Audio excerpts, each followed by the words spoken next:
All right, we've got a lot of work going on domestically, too, here in the United States. And joining us right now is Senior Counsel for the ACLJ, Abby Southerland, who's got multiple cases in court. Let's start with what's the first one you've got a trial. We're not going to get into the details because this trial is like in 72 hours. You got a major hearing coming up on a religion case, that's just in a few days. Yes, it's on Thursday afternoon.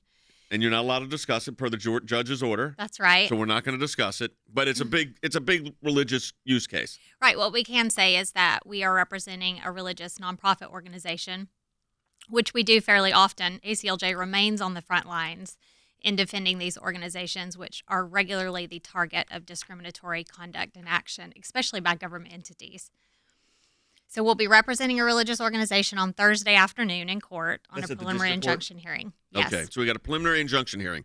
Then you've got another case that we can talk about because it's up to the 11th Circuit Court of Appeals, and that covers kind of the southeastern United States, involving a group called Vision Warriors. Tell us about that. So Vision Warriors is a religious nonprofit organization. It's a church and a ministry for individuals recovering from addiction, an amazing ministry.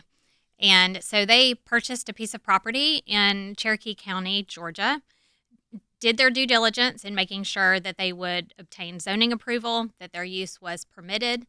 And so based upon that reliance, they purchased the property. And then shortly thereafter, after neighborhood opposition, based upon the type of individuals that this ministry would be serving, the county began to take action to revoke their zoning certification.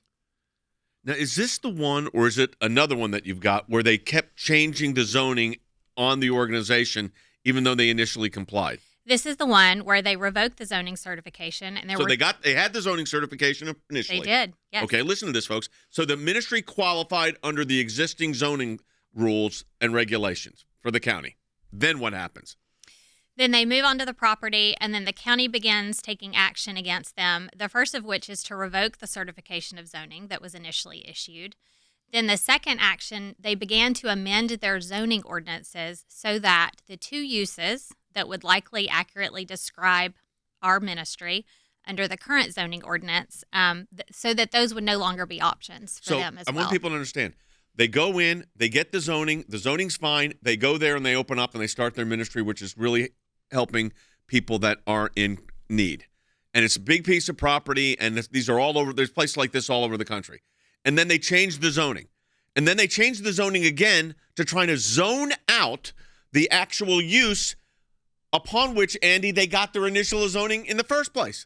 That's right. There's an inconsistency, a glaring inconsistency on the part of the county in this, and I think it's really prompted by the fact that it's a political issue. The landowners and the people around just don't like the fact that there is this entity in their midst. Well, it's been there forever, but this is the wrong thing that the district judge has done, and we're appealing that, Jay, to the 11th Circuit United States Court of Appeals.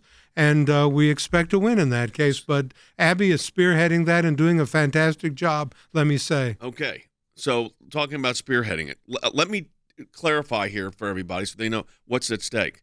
Could you imagine you operate your organization, your business even, whatever it is, and you meet the zoning requirements of the city, and you're operating your business or ministry, whatever it might be. And then all of a sudden the city says, because they get some community pressure, not based on real complaints, by the way, nobody complaining about the people there. They have an unbelievably successful track record in what they do in recovery. But they then change the rule, again to make sure that what you're doing cannot comply retroactively. Right. Is that what happened here? That's exactly what happened here. When you take a look at the zoning ordinance, so it's a religious nonprofit organization. They hold worship services regularly on the property. And by the way, that's how this property had been used for 30 years prior. So they were not proposing a use that was any different than what had taken place on the property for 30 plus years.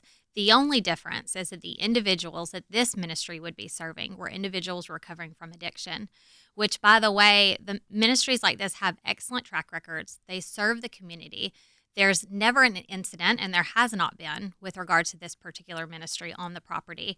Many times, there's not been a situation where there's been complaints or people wandering over to other people's property and causing harm or damage. Exactly. No founded reasons for concern or complaint here. Neighbors just don't like who the ministry serves. Yeah, well, that's that's the cost of freedom. Is sometimes you're not going to like that, but that's not the. But you can't retroactively change rules and regulations. Now that case is going on, and that is at the 11th Circuit Court of Appeals. That's right. The case you've got Thursday is before the district court.